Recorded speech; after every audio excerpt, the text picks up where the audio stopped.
এই আলেম ওলামাদের সোহবতে থাকলে এই বাতাসে বাতাসে দুই একটা কথা আমি ইনশাল্লাহ বলার চেষ্টা করি। আমি কিন্তু ওনাদের কাছ থেকে কিন্তু তালিম নিয়ে কিন্তু এখানে ইনশাল্লাহ কথা বলতে আসছি।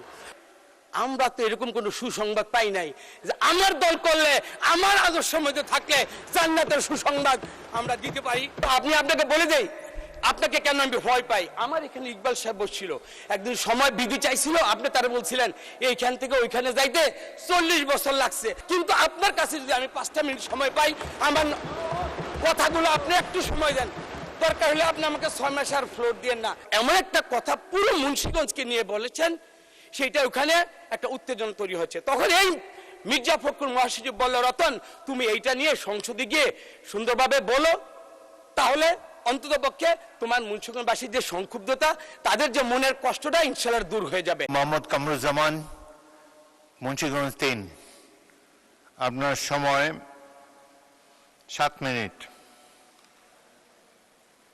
রহমানুর রহিম, রব্বি জিদনি ইলমা। মাননীয় স্পিকার, আপনি আমাকে 7 মিনিট দেন, আমি আপনার সম্পর্কে কথাটা, কারণ প্রথম অধিবেশনে আপনি এমন একটা 166 নম্বর ইকবাল সাহেবকে একটা কথা বলেছিলেন, ওই থেকে আমি খুব ভীত। তো আমি ওই কেন আমি ভীত ওইটা আমি শেষাংশে বলবো, ওইটা বলে যদি আপনি আমাকে মনে করেন আমাকে একটু বক্তব্য দিতে দিয়েন। আজকে সুজনের একটা বিবৃতি আছে, বিএনপি সরকারের প্রথম 4 মাসের সবচেয়ে বড় সাফল্য হচ্ছে সম্ভাব্য এবং দ্রুততম সময়ে নির্বাচনী ইশতেহারে কয়েকটি অগ্রাধিকার বাস্তবায়নের প্রক্রিয়া শুরু করা। কোনো গন্তব্য পৌঁছতে চাইলে সঠিক পথে যাত্রা করতে হয়। এরপরে রাষ্ট্র সংস্কারের ব্যাপারে ওনারা কিছু কথা বলেছেন। আজকে এইখানে দাঁড়িয়ে প্রথমে বাজেট বক্তব্য নিয়ে আমি শুধু এতটুকু বলতে চাই, এটা একটা চ্যালেঞ্জিং যিনি দিয়েছেন, যার মাথা থেকে এই বাজেটের উপর যিনি কথা বলছেন, আমি শুধু এতটুকু বলতে চাই এটা চ্যালেঞ্জিং বাজেট এবং বাস্তবায়ন এবং এর দায়িত্ব কিন্তু আমার অর্থমন্ত্রী মহোদয়ের। যার মাথা আছে তার মাথা ব্যথা আছে, যেহেতু মাথা থেকে এত বড় একটা বাজেট আসছে, এটা চ্যালেঞ্জিং। এই চ্যালেঞ্জিং বললেই আমরা কিন্তু ছেড়ে দিতে পারি না। আমরা যদি কোরিয়ার দিকে তাকাই, 1965-এ এরকম চ্যালেঞ্জিং একটা উচ্চাভিলাষী বাজেটের উপর আজকের কোরিয়া আজকে এই জায়গায়। আমরা যদি সিঙ্গাপুরের দিকে তাকাই, 1960-এ এরকম চ্যালেঞ্জিং বাজেটের উপরে কিন্তু সিঙ্গাপুর আজকে এই অবস্থানে আসছে। আমার বিরোধী দলের আজকে প্রথম আলোতে আরেকটা সংবাদ এসেছে, জনাব ইলিয়াস আলী সহ 100 জনের খুনের সাথে জিয়াউল হাসান জড়িত। এই সংসদের মাধ্যমে বলতে চাই, আমি যখন লুনাকে দেখি, আমি যখন মিষ্টিকে দেখি, আমি যখন তুলিকে দেখি, আমার সামনে যখন আমি হাম্মামকে দেখি, ওপাশে যখন আমি ব্যারিস্টার আরমান এবং এই যে শফিকুল ইসলাম মাসুদকে দেখি, আমাকে ইলিয়াস আলী গুম হওয়ার পরে 4 দিনের মাথায় আমাকে গুম করা হয়েছিল। আমি দেশ টিভির টক শোতে ছিলাম, আমাকে ওইখান থেকে নিয়ে গিয়ে বলেছিল তুই ইলিয়াস আলীকে ফেরত দে। আমাকে পরের দিন ডিবি অফিসে এক মহিলা, ওই মহিলাকে সাথে কিছু ককটেল দিয়ে আমাকে রিকভারি দেওয়ার জন্য আমাকে ওইখানে ট্রায়াল করা হয়েছিল। এবং আমার উপর যে নির্যাতনটা হয়েছিল, মাননীয় স্বরাষ্ট্রমন্ত্রী, আপনি মনে আছে, আপনি মহসিন হল 360 নম্বর রুম, আমার 356 নম্বর রুম। স্বৈরাচার এরশাদ ল ডিপার্টমেন্টে আপনাকে যখন রক্তাক্ত করেছিল, আমরাই কিন্তু আপনার ছোট ভাই হয়ে আপনার পাশে দাঁড়িয়েছিলাম। আজকে আল্লাহ আপনাকে স্বরাষ্ট্রমন্ত্রী বানিয়েছেন। আপনার এই স্বরাষ্ট্র মন্ত্রিত্বের মধ্যে দিয়ে যত কুলাঙ্গার, আমার বলতে দ্বিধা নেই, জিয়াউল হাসান, বেনজির, হারুনরা যত মায়ের বুক খালি করেছে, যতগুলো মানুষকে আজকে অন্তরের হাহাকার নিয়ে এই সংসদে আমাদের কথা বলতে হয়, এই মানুষগুলোর বিচার ইনশাল্লাহ আপনার হাত দিয়ে হবে, কারণ আপনিও একজন মজলুম। আপনারা যাকে শিলংয়ে পাঠিয়েছিলেন, এটা কোনো স্বাভাবিক প্রক্রিয়ার মধ্যে ছিল না। আমরা সবকিছু যদি স্বাভাবিকভাবে নেই তাহলে কিন্তু হবে না। মাননীয় স্পিকার, আপনার মাধ্যমে আরেকটি কথা আমি এখানে বলবো। গুম খুনের কথা বলতে গিয়ে আজকে আরেকটা কথা বলি। সবাই জানে তুলিত, মাননীয়, ওই দিন রানা আলামিন রাসেল নামে জগন্নাথ বিশ্ববিদ্যালয়ে আরো 3টা ছেলে গুম হয়েছে, আমরা কিন্তু কোনোদিন এই নামগুলো জানি না। এই সুমনের সাথে আরো 6টা ছেলে গুম হয়েছে, আজও তাদের বাপ মা খুঁজে পায়নি। আমি মনে করি মাননীয় স্বরাষ্ট্রমন্ত্রী, আপনি সবগুলোকে বিচারের আওতায় এনে আপনি ইনশাআল্লাহ বাংলাদেশে আপনি একটা দৃষ্টান্ত স্থাপন করবেন। এইখানে পার্লামেন্টে অনেক কথা হয়, আমি একটা কথা আমি বলতেই হবে, কারণ আমি মুন্সিগঞ্জের মানুষ। পরশুদিন আমাদের মহাসচিব স্যার মুন্সিগঞ্জে গিয়েছিলেন, এর আগের দিন আমার বিরোধী দলের নেতা উনি ওই দিন গিয়েছিলেন। তো আমাদের শারমিন সমাজ কল্যাণ প্রতিমন্ত্রী, আমরা সার্কিট হাউসে ছিলাম। আমরা বরাবরই এই বিরোধী দলের নেতাকে আমি ব্যক্তিগতভাবে সম্মান করি, মক্কায় ওনার সাথে আমি দেখা করেছি।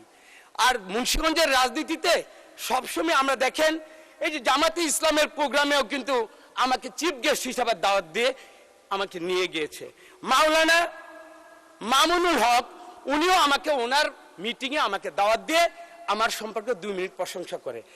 এই যে দেখেন আপনাদের 11 দলীয় জোটের যে নূর হোসেন নুরানি আমাকে নির্বাচনের পূর্বে আমার বাসায় গিয়ে আমাকে মাথায় হাত দিয়ে আশীর্বাদ করে এসেছে।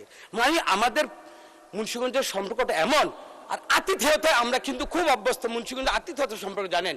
শারমিন আপা সহকারে আমরা জামাত ইসলামের ওই সাইটের হতে বললাম আমাদের আমির জামাতে কখন আসবেন, উনি বলবেন যে আরো সময় লাগবে, তখন বললাম যে আমাদের সালামটা উনি দিয়েন।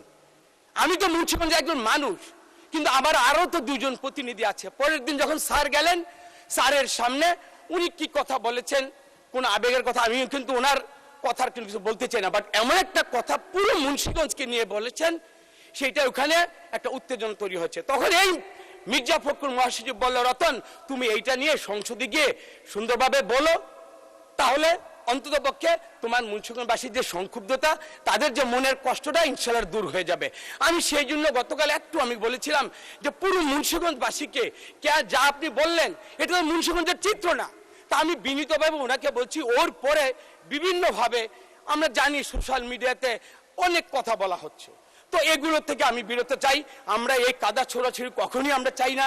আর যেহেতু আমাদের সুন্দর একটা পরিবেশ, এই পরিবেশের মধ্যে আপনি মুন্সিগঞ্জকে আপনি দেখেন কিভাবে চলছে, আমার কথাগুলো শুনলেন না। আপনি আপনার জামাতি ইসলামের সমস্ত নেতৃবৃন্দের সম্পর্কে আপনি মুন্সিগঞ্জ শহর সদরের অবস্থানগুলো আপনি একটু জেনে নেন। আরেকটি কথা এটা আমাকেই বলতে হচ্ছে, সেটা হলো কয়েকদিন আগে আমাদের এই যে জয়নাল ফারুক উনি কি বললেন, আমাদের চেয়ারের সাইজ আর ওজন নিয়ে উনি অনেক কথা কইলেন। জয়নাল ফারুক ভাই থাকলে আমার কথাটা খুব ভালো লাগতো বলতে। জয়নাল ফারুক মাননীয় সদস্য 2 মিনিটে শেষ করেন।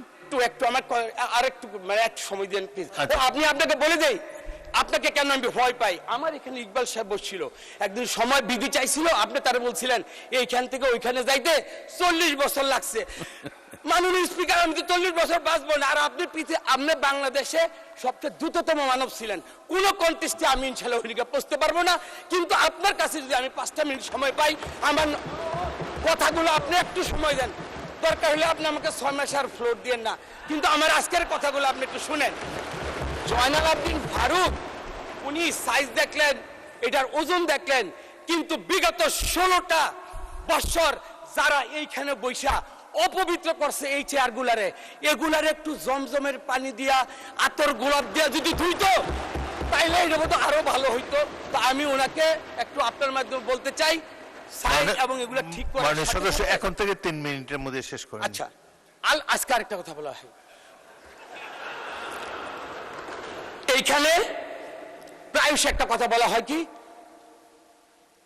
এইখানে বলে কি, মানে এই জিনিসটা আমার খুব আমি দাঁড়িয়েছিলাম, সেটা হলো আমার ধর্মীয় অনুভূতিতে মানে আঘাত লেগেছে।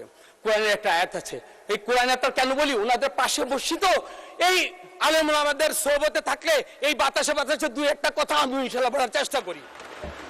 বিসমিল্লাহির রহমানির রহিম, ওয়ালাকির রাসূলুল্লাহি ওয়া খাতামান নাবিয়্যিন ওয়া কানা আল্লাহু বিকুল্লি শাইইন আলিমা। আল্লাহর মনোনীত কে? আল্লাহ। আমার রাসূলকে? রাসূল আল্লাহর রাসূল, এবং খাতামান নাবিয়্যিন, এরপরে আর কোন নবী আসবেন না। ওয়া কানা আল্লাহু বিকুল্লি শাইইন আলিমা। যে আল্লাহ তাআলা সর্বজ্ঞ, তার মানে আল্লাহ যা বলছেন আমার থেকে এই আকীদাটা নিশ্চয়ই ওনাদের ভালো। আমরা প্রায়শই বলি দুনিয়াবি কাজের জন্য আমরা কি করি, আমরা বলে কোথায় বলে বেহেশতের কথা বলি। আমি যতটুকু আমি জানি রাসূল সাল্লাল্লাহু আলাইহি ওয়াসাল্লাম তার জীবদ্দশায় আশারে মুবাশশারা 10 জনের সংবাদ দিচ্ছেন। বদরের যুদ্ধে যারা নিহত হয়েছেন তাদের ব্যাপারেও একটা কিন্তু সম্যক একটা ধারণা দিয়ে গেছেন। কিন্তু দুনিয়াবি বাংলাদেশের কারণে আমরা তো এরকম কোনো সুসংবাদ পাই নাই যে আমার দল করলে, আমার আদর্শের মধ্যে থাকলে জান্নাতের সুসংবাদ আমরা দিতে পারি। এই কথাগুলো আমি বিজ্ঞ মাননীয় আমাদের এই যে হুজুরদের কাছে আমি জানতে চাই। আর সর্বোপরি বলি, আজকে আমি যে কথাগুলো বলছি আমি মাওলানা মামুনুল হক সাহেবের সাথে কথা বলে আসছি। আমার আমির মহোদয় উনি জিজ্ঞাসা করতে পারেন, আমি নূর হোসেন নুরানির সাথে যে কথাগুলো বললো, এই যদি আমার আদবার বরখেলাপ হয় আমি কিন্তু ওনাদের কাছ থেকে কিন্তু তালিম নিয়ে কিন্তু এখানে ইনশাল্লাহ কথা বলতে আসছি। সুতরাং আমার যে সর্বশেষ কথাটা, আমরা একই পথে আমরা পথ চলতে চাই। বস্তুনিষ্ঠ সংবাদ, সত্যতা, পরস্পরের প্রতি সম্মান এবং সংসদের কার্যকরী করার জন্য আমাদের সবার মূল লক্ষ্য হওয়া উচিত এক এবং অভিন্ন। আমরা দেয়ালের ওপাশে আমরা ফ্যাসিস্ট হাসিনাকে দেখতে চাই। কোন ভিন্নতায়, কোন মত পার্থক্যের কারণে ওই ফ্যাসিস্ট হাসিনাকে যখন বাংলাদেশ আসবে আমি আপনি সবাই কম বেশি ক্ষত বিক্ষত হব। আমি মনে করি অন্যের সম্মান ক্ষুণ্ণতায় নিজের সম্মান কখনো বাড়ে না। সম্মিলিত হলে আমরা দাঁড়িয়ে থাকবো, বিভাজিত হলে ধরাশায়ী হব। 2 দিন আগে আমরা, 2 দিন পরে আপনারা। সুতরাং আমরা বাংলাদেশের মানুষ বাংলাদেশকে নিয়ে বাঁচতে চাই, স্বাধীন সার্বভৌম এই সংসদকে নিয়ে আমরা বাংলাদেশকে আলোকিত বাংলাদেশ করতে চাই। মাননীয় স্পিকার, আপনাকে ধন্যবাদ। ধন্যবাদ মাননীয় সদস্য।